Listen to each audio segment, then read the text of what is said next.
Hey, Carl and Kevin back at it again. All right, today we're going to be talking about waterproofing.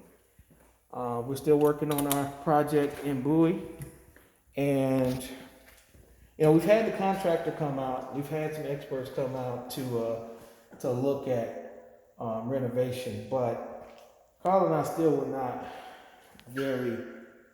We still weren't happy with what we were smelling in the basement. Every time it rained, there's water coming, what looks like from the walls or actually from the floors. So we talked about it and we decided to call a waterproofing company. And they gave us a lot of good insight as to how to be able to tell if things were coming from above ground, like leaking from the windows, or if this was a groundwater issue. One of our dilemmas is that the downspout outside, where the gutters are, is down and it needs to be extended. So we were thinking that possibly the water coming directly down that downspout into the water, into the ground, right at the basement was the main reason for the leaking, the water leaking in the basement. But the smell is getting stronger in here, and we just don't believe that regrading and extending that downspout is going to solve this problem. And it's pretty ironic because when we had the waterproofing inspector come out here, without us even saying that, he let us know that a lot of people on their first attempts of drying a basement, they regrade around the basement. They apply maybe a French drain, and they also extend downspouts. But the real issue is coming from the groundwater. Yes.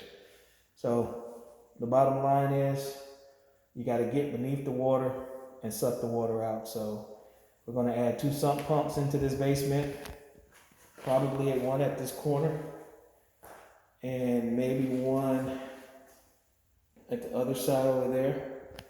But we're going to clean out a 1-foot space, and he's going to place the PVC pipe, 12-inch, around the basement wall, and we're going to waterproof this, and we're going to get the lifetime certificate, transferable certificate, and we know that increases value because I just recently sold a property in which, by us having the certificate of transferability of that waterproofing, it gave the buyer the confidence that they needed to buy the house. So we don't know if it's a 1-to-1 as far as the price versus value of waterproofing the basement, but I can tell you from experience that it definitely will bring a buyer confidence when it's time to sell.